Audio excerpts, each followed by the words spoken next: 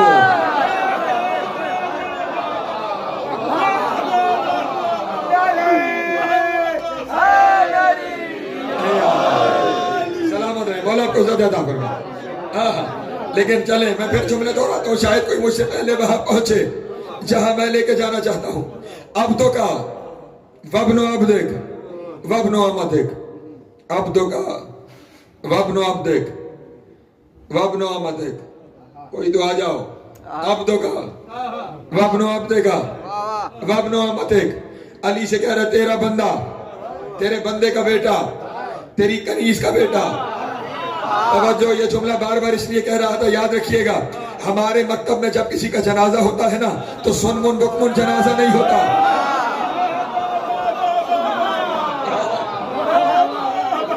سلامت رہے مولا کو زیادہ عطا فرمائے ضرور جنازہ یاد کیجئے بچوں کو بھی یاد کروائیے کیونکہ آپ کے مولا کا فرمان ہے پیغام سن لیجئے گا کہ اگر کوئی 40 مومن جنازے میں کھڑے ہو کر بے گناہی کا اعلان کر دے میں گناہ معاف کر دیتا ہوں توجہ ہے اور ہمارے یہاں ہی وہ جنازہ ہے جہاں 5ویں تکبیر میں کہا جاتا ہے اللہم انا لا نعلم منہ الا خیرہ میرے اللہ میں اس کے بارے میں اچھائی کے سوا کچھ نہیں جانتا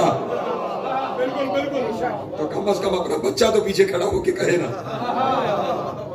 توجہ ہے ضروری یاد لیکن جو جملہ کہنا ہے وہ علی کو کہہ کے آیا انا عبدوں کا وابن عبدک وابن عمتک وطن آیا دنیا سے چلا گیا اس کو کفن ہوا جنازہ سامنے رکھا قبلہ و کعبہ نے کہا اللہم انا ھذا عبدوں کا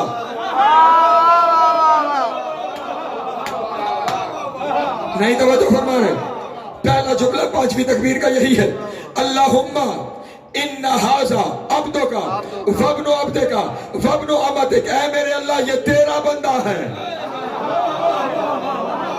نہیں توجہ فرما رہے یہ تیرا بندہ تیرے بندے کا بیٹا تیری کنیز کا بیٹا زندہ تھا تو علی کو کہہ رہا تھا تیرا بندہ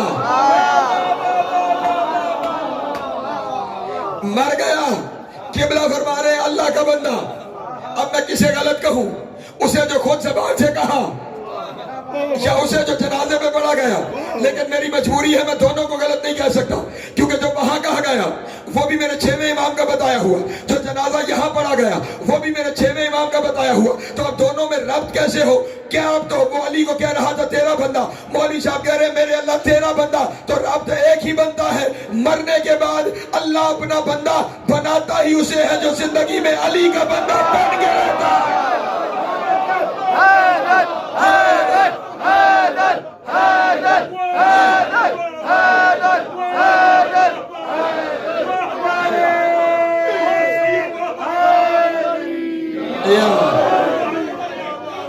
سلامت ہے مولا کو زیادہ عطا فرمائے مرنے کے بعد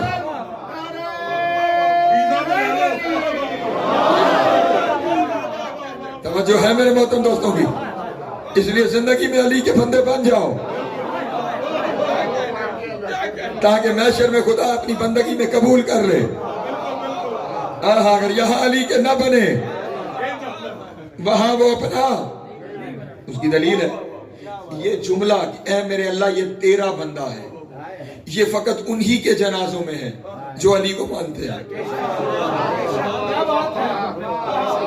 اور کسی کے جنازے میں یہ جملہ بلکہ اس غریب کا تذکرہ ہی نہیں ہوتا جس کا جنازہ ہے توجہ نہیں ہوئی اللہم وہاں جو ہے اللہم اغفر لحینا ومیتنا وشاہدنا وغیبنا اے اللہ ہمارے زندوں کو بھی بخش دے ہمارے مردوں کو بھی بخش دے جو موجود ہے اسے بھی بخش دے جو نہیں موجود اسے بھی بخش دے اور جو بیچارہ پڑا ہوا ہے توجہ ہے، یہاں پہ ساری بات ہی اس کی ہے جو وہاں موجود ہے. میرے اللہ تیرا بندہ ہے. توجہ ہے میرے محترم دوستوں، میرے اللہ تیرا بندہ ہے. تو اب اس لیے ضروری کہ وہ جس کا بندہ ہونا خدا اپنی بندگی سمجھتا ہے، جس کے حرم کو خدا اپنا حرم سمجھتا ہے، جس کی زیارت کو خدا اپنی زیارت سمجھتا ہے، پھر اسی کو دیکھ لینا خدا کو دیکھ لینا ہے. محشر میں بھی دکھائی یہی دیں گے.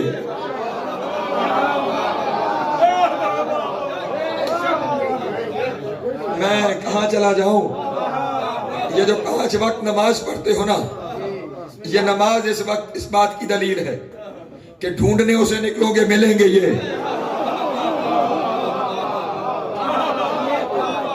نہیں، نماز شروع کہاں سے کرتے ہو؟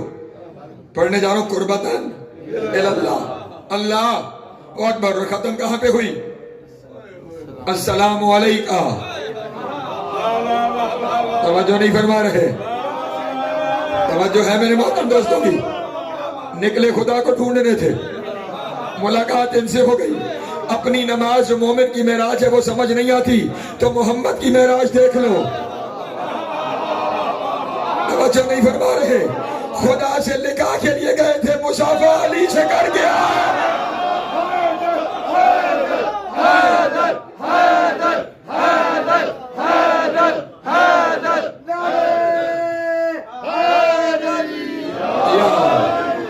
سلامت ہے، مولا آپ کو عزت عطا فرما.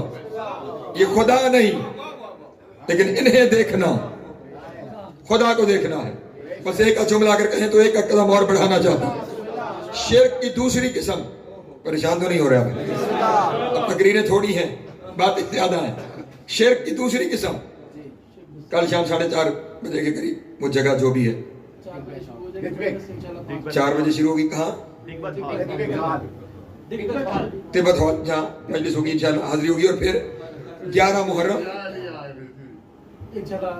ادارے میں 11 محرم 8 بجے 7 بجے مجلس شروع ہو جائے گی، 8 بجے حاضری ہو جائے گی. ایک درود پڑھیں محمد والے محمد کے ذات.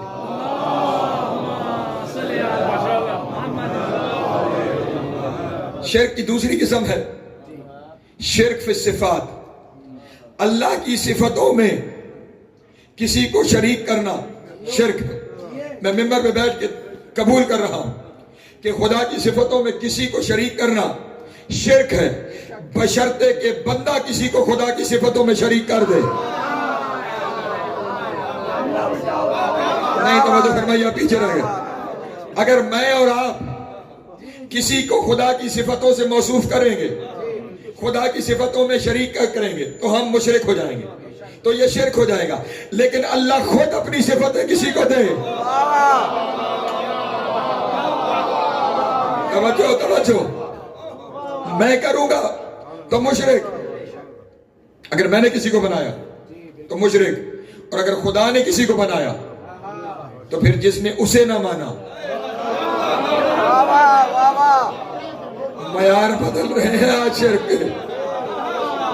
توجہ ہے؟ چلیں ایک ہی دلیل آج کی تقریر میں سنیے. خدا رؤوف ہے، صفت الہی ہے. پریشان ہو گیا؟ رؤوف ہے. ان اللہ رؤوف بالعباد، اللہ اپنے بندوں پہ رؤوف ہے. رحیم بھی ہے، بسم اللہ الرحمن الرحیم ہے نا. رحیم، رؤوف بھی اللہ، رحیم بھی اللہ. اب اگر میں کسی کو رؤوف اور رحیم کہوں گا تو شرک ہو جائے گا. اور اگر خدا کسی کو کہے، اور ریفرنس میں حدیث نہیں پڑھوں گا، قرآن کیا ہے؟ سورہ توبہ کو جا کے دیکھنا. اپنے حبیب کے بارے میں ارشاد فرما رہا ہے، حریص علیکم وبالمؤمنین رؤوف رحیم. او میرا نبی تمہارے لیے حریص ہے، مومنوں کے لیے رؤوف بھی ہے، رحیم بھی ہے. اللہ یہ رؤوف بھی ہے، یہ رحیم بھی ہے. اور خیال ہے پھر جو کچھ نبی ہے وہ علی ہے. سوائے کے مور کے ماں ابن حجر مکی نے لکھا ہے کہ نبی نے ارشاد فرمایا، انا وعلی من نور واحد، ہم ایک ہی نور سے ہیں، جب ایک سے ہے تو پھر دونوں ایک ہے. وہ رؤوف و رحیم تو یہ بھی توجہ نہیں فرما رہے. چلیں ایک اور دلیل سن لیجئے اور سمیٹو اپنے بیان کو. ایک دن ابو حنیفہ امام اعظم جنہیں ہمارے برادران کہتے ہیں، وہ ہمارے امام کے شاگردی میں رہے. ان کے اوپر جو سب سے اچھی کتاب ہے وہ مولانا شبلی نعمانی کی کتاب ہے. ان کا کیونکہ نام تھا نعمان بن ثابت امام ابو حنیفہ. انہوں نے ان کی سیرت میں کتاب لکھی النعمان. توجہ، اس النعمان میں انہوں نے ان کا ایک جملہ کوٹ کیا. مولانا شبلی نعمانی ریفرنس نوٹ رہے. انہوں نے کہا نعمان بن ثابت امام اعظم ابو حنیفہ نے فرمایا لو لا سنتان لا ہلاک نعمان، اگر 2 سال نہ ہوتے تو نعمان ہلاک ہو گیا تھا. توجہ، پوچھا گیا کون سے 2 سال، تو انہوں نے کہا وہ 2 سال جو میں نے شاگردی میں گزارے ہیں. جو ہے میرے محترم دوستو. اچھا میں ایک ایسی جملہ کہہ کے گزر جاؤں. مولانا شبلی نعمانی نے یہ لکھا کہ نعمان بن ثابت نے یہ فرمایا کہ اگر 2 سال جعفر صادق کی شاگردی کے نہ ہوتے تو میں ہلاک ہو گیا ہوتا. یہ لکھنے کے باوجود مولانا شبلی نعمانی ہے، جعفری نہیں.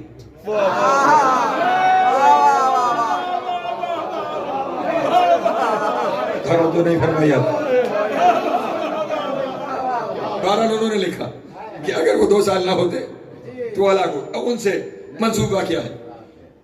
مدینے پہنچے امام سے کچھ سوال پوچھنے کے لیے. تو اس وقت امام دسترخوان چنا ہوا تھا، امام کھانا تناول فرما رہے تھے. تو امام نے اسے بھی کہا کہ آؤ بیٹھو کھانا کھا لو. بیٹا کھانا کھا لیا. جب کھانا کھا لیا دسترخوان بڑھایا جانے لگا تو امام علیہ السلام نے شکر کے جملے زبان سے اس طرح جاری کیا، آپ بھی سن لیں.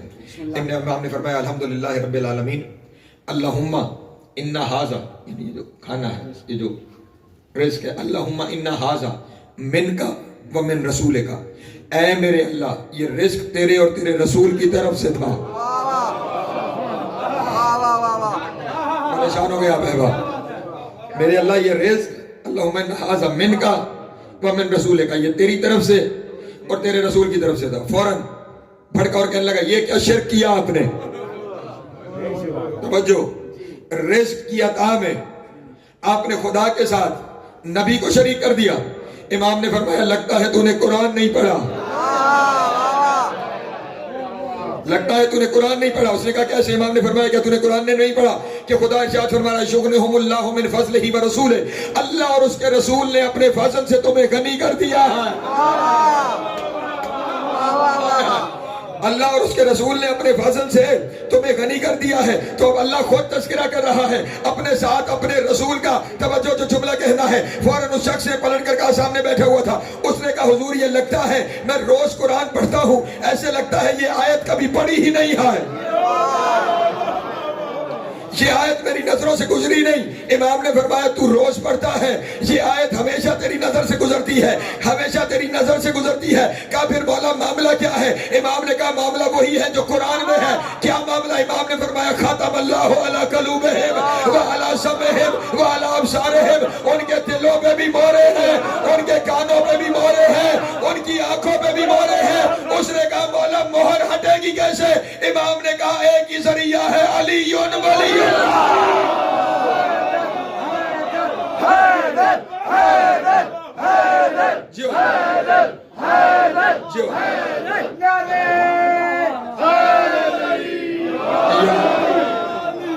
جو ہے میرے محترم دوستوں. تو جہاں وہ خود کر رہا ہے، بلکہ خیال رہے یہ سارے معاملے سمجھ. قرآن مجید کی ایک اور آیت ہے سورہ آل عمران کی، آیتیں سامنے آتی جا رہی ہیں. خدا نے فرمایا من کانا فی ھذہ اعمی وہو فی الآخرۃ اعمی، جو اس دنیا میں اندھا ہے وہ آخرت میں اندھا اٹھایا جائے گا. بے شک بے شک بے شک. اب اگر یہاں سے مراد یہ والا نابینا ہو تو ہم جن کی نظریں کمزور ہیں،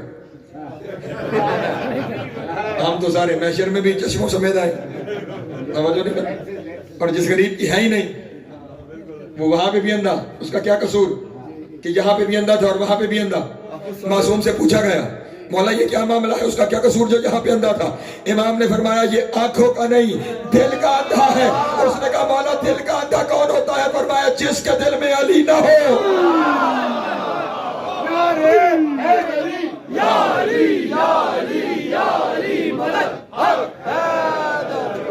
توجہ ہے میرے محترم دوستوں میں؟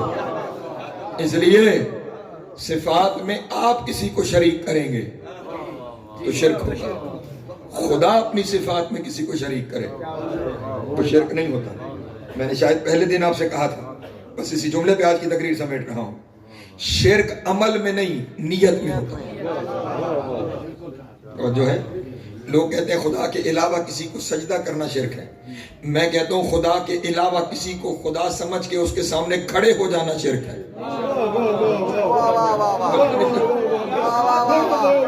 میں نے جملہ ہدیہ کیا آپ نے، سجدہ تو بڑے دور کی بات ہے، خدا سمجھ کے کسی کے سامنے کھڑے ہو جانا شرک ہے، کیونکہ آپ کی نیت میں یہ ہے کہ یہ خدا ہے۔ تو خدا سمجھ کے کسی کے سامنے کھڑے ہو گئے تو شرک ہے، اور اگر ذہن میں یہ نہیں کہ یہ خدا ہے تو پھر خدا کسی کو سجدہ نہ کروائے تو نہ کرنا ضروری، اور اگر کسی کو سجدہ کروائے تو پھر اگر اسے کوئی نہ کرے تو وہ مشرک۔ جو ہے ذہن محترم، شرک عمل میں نہیں ہوتا، شرک نیت میں ہوتا ہے۔ اس لیے ہمارے یہاں یہ واضح نیت ہے کہ ہم نے انہیں یہ مانا نہیں، خدا نے انہیں ہم سے یہ منوایا ہے۔ جو ہے ہاں، اپنے ہر عمل کی نیت خدا کی طرف موڑ دیجئے تو توحید ہی توحید ہے۔ بے شک ماشاءاللہ۔ چلیں کل یہاں سے آگے گفتگو کو لے کے چلو۔ وہ جنہیں ماننا خدا کو ماننا ہے، وہ جنہیں دیکھنا خدا کو دیکھنا ہے۔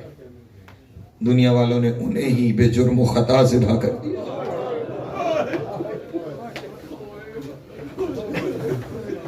عجبکم اللہ، مصائب کے دن ہیں، روزانہ آپ کے سامنے غریبوں کی غربت بڑھتا جا رہا ہے۔ آج ان دو شہیدوں کا تذکرہ ہے کہ جو ماں کو ہیں بڑے پیارے، میں نے جملہ کہا ہے۔ چلے بات شروع یہاں سے کرتا ہوں کہ جب قافلہ مدینے سے مکے آیا تھا اس وقت حضرت عبداللہ ابن جعفر قافلے کے ساتھ آئے تھے، مکہ تک حضرت عبداللہ ساتھ آئے تھے۔ جب 8 ذی الحج کو امام حسین علیہ السلام نے حج کے احرام کو عمرے سے بدل کر سفر کرنا چاہا تو اس وقت امام نے حضرت عبداللہ ابن جعفر سے کہا کہ بھیا آپ ساتھ نہیں جائیں گے، آپ مدینے تشریف لے جائیے، مدینے کے گھروں کی آپ کو ضرورت ہے۔ یہ سن کے کہ میں نے جانا نہیں، حضرت عبداللہ بیمار ہو گئے، اور ایسے بیمار ہوئے کہ بستر سے لگے۔ جب حضرت عبداللہ کا یہ حال دیکھا نا، اس وقت امام حسین نے جناب زینب سے کہا کہ بہن زینب، اس حالت میں بچوں کو لے جانا مناسب نہیں، دونوں بیٹوں کو باپ کے ساتھ چھوڑو تاکہ وہ باپ کی خدمت کر سکے۔ جناب زینب نے دونوں بچوں کو جناب عبداللہ کے ساتھ چھوڑ دیا۔ قافلہ چلا، ابھی مکے سے وہ مشکل قافلہ نکلا تھا کہ حضرت عباس علیہ السلام گھوڑا دوڑاتے ہوئے، کیونکہ حضرت عباس کا جو ذمہ داری تھی وہ یہ تھی کہ قافلے کے ساتھ نہیں چل رہا، قافلے کے ارد گرد ایک میل کے دائرے میں چکر لگانا ہے اور کہنا ہے الحجاز، اجرکم اللہ، اجرکم اللہ۔ حضرت عباس نے سامنے آ کر کہا آقا کچھ دیر کے لیے قافلہ روکنا ہوگا۔ کہ کیوں عباس، ابھی تو پہلی منزل نہیں آئی سفر کی، قافلہ کیوں رکوانا چاہتے ہو؟ آنکھوں میں آنسو ہیں اور روتے ہوئے کہا آقا بھیا عبداللہ تشریف لا رہے ہیں، بھیا عبداللہ تشریف لا رہے ہیں۔ امام حسین نے قافلہ روکا، سواری سے اترے، دیکھا سامنے سے جناب عبداللہ، وہ بھی سواری سے اتر آئے، کچھ اس انداز میں آ رہے ہیں کہ ایک ہاتھ حضرت عون کے کندھے پر ہے جناب محمد کے کندھے پر ہے، بچوں کا سہارا لیے چلتے آ رہے ہیں۔ امام حسین نے آگے بڑھ کے سینے لگایا اور گلے لگا کے کہا کہ بھیا ابھی تو آپ سے الوداع کر کے آئے تھے، پھر آنے کی زحمت کیوں فرمائی؟ تو حضرت عبداللہ نے پہلا جملہ کہا، حسین پہلی وجہ تو یہ ہے جی چاہ رہا تھا ایک دفعہ اور تجھ سے مل لو۔ اللہ جانے حسین اس کے بعد ملاقات ہو یا نہ ہو، ایک دفعہ اور تیری زیارت کرنا چاہتا تھا۔ اللہ اکبر۔ اور دوسری ایک بات علی کی بیٹی سے کرنا چاہتا ہوں، ایک بات علی کی بیٹی سے کرنا چاہتا ہوں، مجھے بتا ان محملوں میں زینب کا محمل کون سا ہے؟ آقا حسین نے محمل کی جانب اشارہ کیا، چلتے ہوئے پہنچے اور چوبے محمل کے ساتھ سر رکھ کے جناب عبداللہ نے دھاڑے مار کے رونا شروع۔ حضرت عبداللہ کا گریہ بلند ہوا، جناب زینب نے اپنے وارث کی آواز کو پہچانا اور محمل کے اندر بیٹھے ہوئے کہا، عبداللہ اگر تو لینے آئے ہیں تو آپ میرے حاکم ہیں، آپ میرے وارث ہیں، میں رکنے کو تیار ہوں، لیکن اتنا یاد رکھیے گا حسین جائے گا میری روح نکل جائے گی۔ اللہ اکبر۔ حسین جائے گا میری روح نکل جائے گی، میں زندہ نہیں رہوں گی۔ حضرت عبداللہ نے روتے ہوئے کہا، نہیں زینب میں روکنے نہیں آیا اور میں شرط تجھے روک بھی نہیں سکتا، تیرے بابا نے تیرے نکاح میں شرط رکھی تھی، عبداللہ جب حسین جانے لگے زینب کو نہ روکنا، زینب کے بغیر میرے حسین کا مشن تکمیل کو نہیں جاتا، زینب کو نہ روکنا۔ میں روکنے نہیں آیا علی کی بیٹی، میں روکنے نہیں آیا، پھر کیوں تشریف لائے ہیں، زحمت کیوں فرمائی ہے؟ اس وقت جناب عبداللہ نے کہا، سن زینب سفر پہ جا رہے ہو نا، سفر میں مشکل وقت آ جاتے ہیں اور مشکل کو صدقہ دے کے ٹالا جاتا ہے۔ زینب یہ میرے دونوں بچے لے جا، ایک کو میری طرف سے صدقہ کر دینا، ایک کو اپنی طرف سے صدقہ کر دینا، اور میرے بچے قربان ہو جائیں زہرا کا لال۔ اجرکم اللہ، اجرکم اللہ، اجرکم اللہ۔ مولا کی ہائے قبول کرے۔ اب دونوں بچے سفر میں ساتھ ہیں اور ماں سارے رستے میں بچوں سے یہی کہتی آئی، باپ کی وصیت یاد رکھنا، تم علی اکبر کا صدقہ ہو۔ وقت گزرتا گیا، کربلا آ گئی، شب عاشور، دونوں بچوں کو اپنے سامنے بٹھا کر علی کی بیٹی کہہ رہی ہے، بابا کی وصیت یاد ہے نا، کل خیال رہے اکبر سے پہلے تم دونوں کا لاشا آنا جائے، اور محمد ایسا نہ ہو اکبر کا لاشا آ جائے اور تم ابھی زندہ ہو، مجھے ماں زہرا کے سامنے شرمندہ نہ کر۔ اجرکم اللہ، اکبر سے پہلے تمہارا لاشا آنا چاہیے، اور اس بات کا بھی خیال رکھنا تم حیدر کرار کے نواسے ہو، تم جعفر طیار کے پوتے ہو، کل میدان جنگ میں لوگوں کو علی بھی یاد آنا چاہیے، جعفر بھی یاد آنا چاہیے۔ یہ سنا بچوں نے کہا، اماں بس ماموں اگر اجازت دے دیں تو پھر دنیا دیکھے گی کہ ہم علی کا خون ہیں، ہم خاندان بنی ہاشم کے شہزادے ہیں۔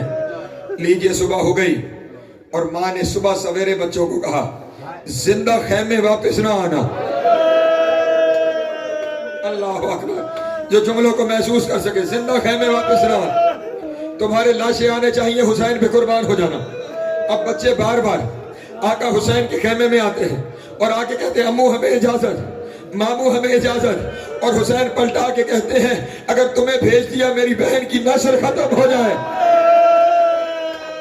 اجرکم اللہ، میری زینب کی نسل ختم ہو جائے گی، میں تمہیں نہیں بھیج سکتا۔ اب حسین جانے نہیں دیتے، ماں خیمے نہیں آنے دیتی، دونوں خیموں کے درمیان صحیح کر کر کے تھک گئے شہزادے۔ اللہ اکبر۔ اور تھک کے ماں کے خیمے کے باہر بیٹھ کر دونوں بچوں نے رونا شروع کیا۔ جب گریہ بلند ہوا نا، ماں نے بیٹوں کی آواز پہچانی، خیمے کا پردہ ہٹایا، اور محمد ابھی تک زندہ ہو۔ اللہ اکبر کا، اماں آپ خیمے نہیں آنے دیتی، مامو میدان جنگ نہیں جانے دیتے، ہم جائیں تو جائیں کہاں؟ یہ سننا تھا، بی بی نے دونوں بچوں کے ہاتھ پکڑ کر مولا کے خیمے میں داخل ہوئی۔ بہن کو آتا ہوا دیکھ کر حسین نے کرسی چھوڑی۔ میں کہوں گا آقا، آپ تو آتا ہوا دیکھ کر مسند چھوڑ رہے ہیں۔ اللہ اکبر، کل جب یہ دربار جائے گی، اجرکم اللہ، اجرکم اللہ۔ آقا حسین نے کہا، بہن زینب کیسے آنا ہوا، مجھے بلا لیتی۔ اس وقت روتے ہوئے کہا، بہن بن کے نہیں، ابھی سوالی بن کے آئی ہو۔ اللہ اکبر. یہ میرے بچوں کی قربانی قبول کر لے, انہیں قبول کر لے, ان کی قربانی قبول کر لے. یہ سننا تھا. حسین کی آنکھوں سے آنسو جاری ہوئے, رونا شروع کیا. کہا اچھا اگر ایسا ہے تو خالی نہیں پلٹاؤں گا. اور بلایا عباس. آقا عباس آئے. عباس تو آن کو تیار کر, میں محمد کو تیار کرتا ہوں. 2 ننھے امامے منگوائے گئے, دونوں بچوں کے سر پہ رکھے گئے. میں رک رک کے جملے کہہ رہا ہوں, میں پہنچا سکوں وہاں جہاں لے کے جانا چاہتا ہوں. دونوں کے سروں پہ ننھے امامے رکھے گئے.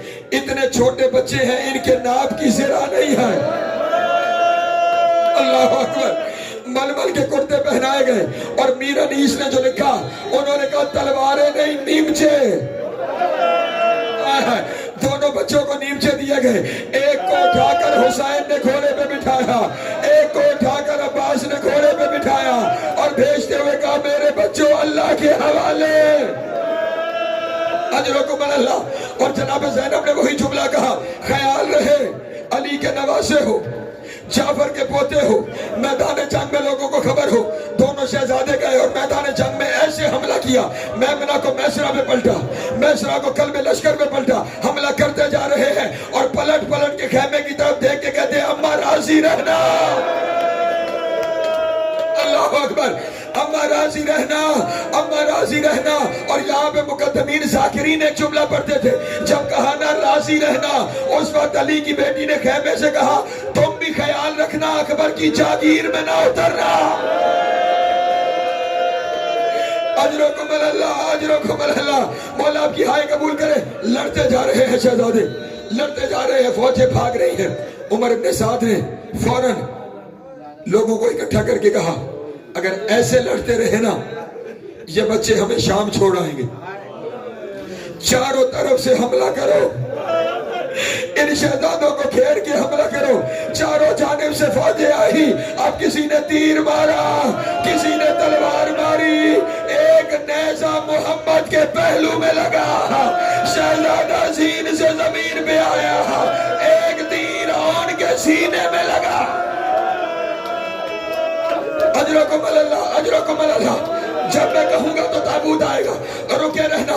یہاں پہ ایک جملہ ہے مقتل کا, خدا کی قسم بڑی قیامت کا جملہ ہے اگر سمجھا سکوں. جب حضرت اون زین سے گرنے لگے نا, سجاد بھائی عجب جملہ, کلیجہ پھٹ جانے والا جملہ ہے. لکھنے والوں نے لکھا جناب اون نے اپنا ہاتھ پیشانی پہ رکھا اور کہا ماموں میرا آخری سلام.